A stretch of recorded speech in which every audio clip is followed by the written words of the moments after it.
할 때에 정말 같이 읽은 로마서 8장 1절에서 17절에 세 가지 얘기가 나와요. 이것이 과연 나에게 또 성령의 사람들에게 있는가를 확인해 보면 되는 거죠. 첫 번째는 뭐냐면 결코 정죄함이 없다 이런 얘기를 합니다. 성령의 사람은 결코 정죄함을 받지 않는다 이런 말입니다. 이 정죄를 한다란다 하면 저 사람이 죄 있어 이렇게 누군가가 지적한다는 걸 얘기를 하잖아요. 그럼 누가 지적을 할까? 성경에 보니까 이제 마귀들이 사단이 정죄를 한다는 말입니다. 사단의 별명이 참소자라고 하잖아요. 고소하는 자라고 합니다. 마귀는 마치 모든 사람들, 예수를 믿는 사람이나 믿지 아니한 사람들이나 모든 사람들을 검사가 피고인을 취재하고 그 사람의 죄를 밝히려고 하는 것처럼 재판장 계신 하나님 앞에 고발할 것을 찾아내어지는 그런 존재거든요. 근데 우리가 로마서 1장에서 21가지의 죄 사형에 해당하는 죄를 우리가 보았지만은 사단이 끊임없이 우리를 향해서 21가지의 죄를 가지고 우리에게 다가와 하나님 앞에 나아가서 고소고발하면 여기에 대해서 하루라도 자유할 수 있는 사람이 누가 있을까? 없는 거죠. 마귀들이 이렇게 합니다. 목사, 하나님, 이상명 목사 있잖아. 마른 목사지. 이 속에는요 정도 없고요, 무자비하고요, 수군수군하고요, 부모도 말도 제대로 안 듣고 이런 식으로 막 그냥 21가지 해당하는 죄를 쭉 읊어버리면 할 말이 없는 거죠. 그렇게 고발하는 거예요. 자, 그런데 우리들은 우리들의 죄를 언급하면서 고발하는 사탄을 향해서 유일하게 변호해 주는 분이 있다는 게 이게 성령의 사람입니다. 예수 그리스도잖아요. 예수님 우리들이 변호사가 되어주셔서 사단이 끊임없이 고발하는 것에 대해서 다 일일이 변호하는 겁니다. 증인이 되어주시는 겁니다. 이게 누구예요? 예수 그리스도. 십자가에 돌아가신 예수 그리스도가 우리를 위해서 변호해 주시고 증인으로 되어주신다는 겁니다. 이것만큼 든든한 게 어디 있겠어요? 사단은 어떻게 고소를 해서라도 수많은 죄의 값은 사망이잖아요. 그래서 죄의 대가를 지불을 하게끔 죽도 사형에 해당하게끔 그렇게 고소고발을 하지만 예수님은 당당하게 내가 이 사람을 위해서 십자가에 죽었노라고 그리스도의 보혈의 피를 갖다 대는 겁니다.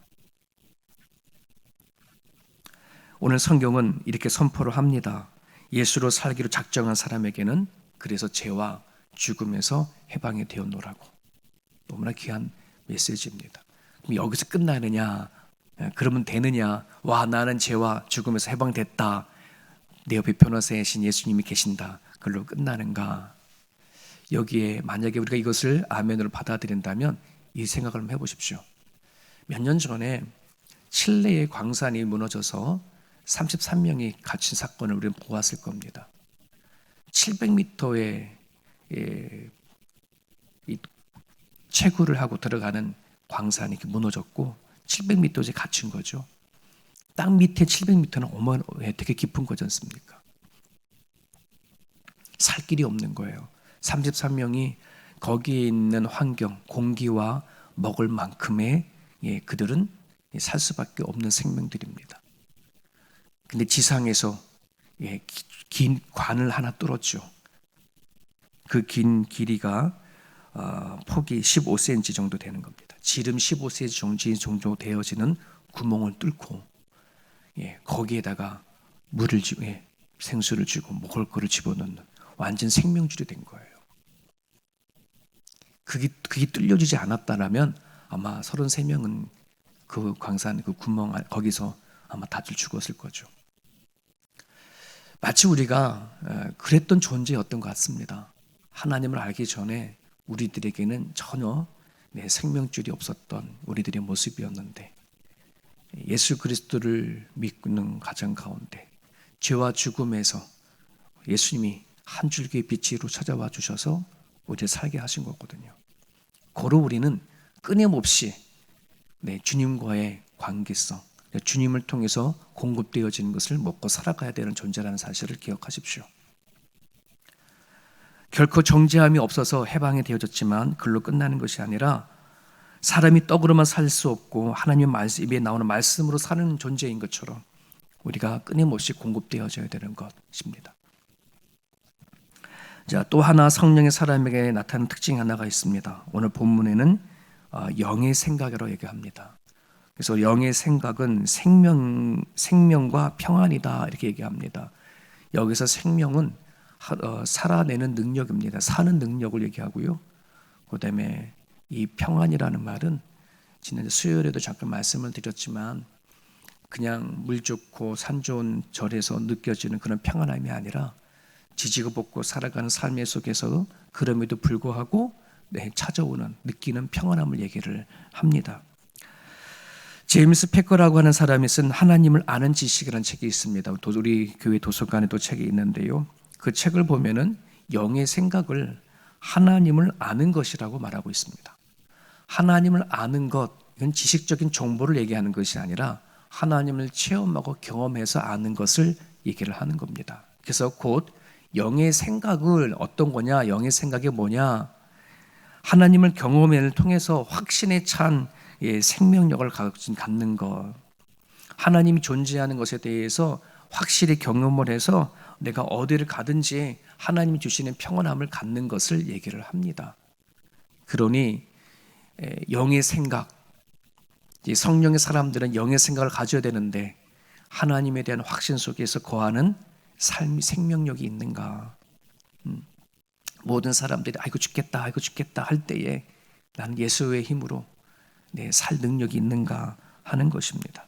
우리 가운데 평안하고자 하는 것, 힘들지만 살아가는 자체가 힘들고 복잡하지만 내 마음 가운데는 하나님이 공급해 주는 잔잔한 평안함이 있는가 하는 것을 우리는 생각해 봐야 된다는 겁니다. 우리 찬양부원들이 영성에 관한 책을 이렇게 한 챕터씩 이렇게 카톡에다가 올리면 찬양부원들이 그 챕터를 읽고 독후감 개인이 이제 느낀 것들을 이렇게 카톡에다 쭉 올려지는 영성 훈련을 지금 계속 하고 있어요.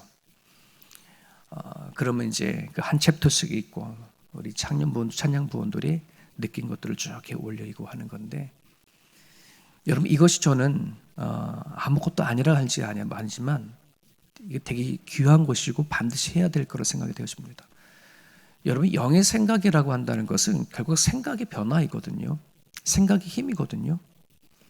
우리가 하나님 앞에 살아가는 데 있어서 우리는 하루하루 살아갈 때에 육신적인 생각들을 거의 하고 살아가잖아요. 근데 과연 나는 주어진 삶 속 안에서 하나님을 생각하고 또 하나님 앞에 공급되어지는 것을 늘 먹고 마시며 살아가는가 하는 이 훈련을 갖는 건 너무나 중요합니다. 예수 동행 일기도 같은 맥락입니다. 하루하루 살아가지만 내가 그 살아간 삶 속에서 하나님을 기억하는가? 어떤 일들이 있었을 때 네가 기도하고자 하는 짧은 기도라도 내가 하고 있는가 하는 것들을 생각할 수 있다는 것, 생각의 훈련이 되게 중요해요. 근데 우리가 이 생각을 하지 아니하게 되어지면은 모든 게 다 지나가고서 아차 할 때가 되게 많거든요. 하나님의 깊은 관계는 생각에서 출발이 되어지고 그 생각의 훈련이 되어져야 되는데, 성령의 사람은 육신의 일이 아닌 영의 일을 생각하고 또 영의 생각을 통해서 또 하나님이 공급해 주시는 그 생명력과 그리고 평안함을 누리는 것을 또 얘기를 하고 있습니다. 마지막 또 성령의 사람이 나타나는 것이 하나가 더 있습니다. 12절에 성령의 사람은 빚진 자다라고 얘기합니다. 빚진 자. 그러니 오늘 여러분 나눠주고 예수로 살고자 하는 사람들은 다 빚진 사람들입니다. 다른 것은 다 빚을 지되 빚을 짓지 말되 이 빚은 꼭 지길 바라는데 어떤 빚일까? 바로 고아였던 우리들을 양자로 삼아주신 하나님 아버지에 대한 사랑의 빛이다. 이게 이제 바울이 이야기하는 것입니다.